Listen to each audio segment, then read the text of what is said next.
Dneska si preberieme na pohádku.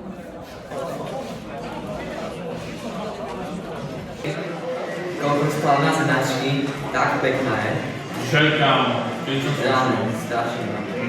Pošlom je sedné. Yes, to je áno, práve. A tu prosím všetky mobily na stole.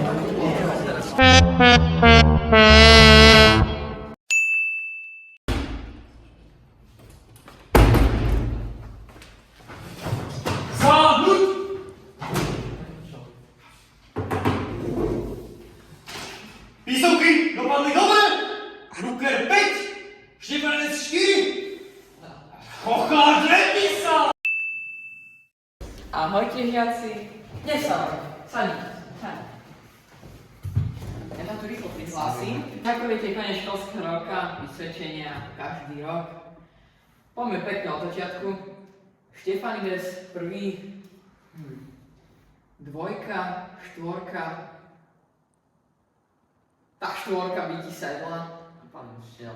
Žiadne výhovorky, ja nepríjmam žiadne. Ruker, 1, 5, 5, 3. A myslím, že tá jednoduchšia by bola dobrá. Pán učiteľ. Čo je? Čo je dostane na vysvedčenie? Ja som mal celkom dobre znát. Ja som dať. No. Jednotka, dvojka, 1.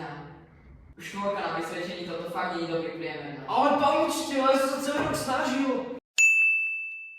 Ale čo, pán Kopáč, čo to Pán máš? učiteľ, na zotroječku by to nebolo. Kopáč, viacej nemáš? No, Karty nepríjmať? karty naozaj nepríjmam, ale To je všetko, čo mám. na tej trojke sa môžeme dohodnúť. Ďakujem. Ďakujem, pán učiteľ. Ruker, čo pre mňa máš? Ja mám len takto. S kartou jednoducho vám neviem pomôcť.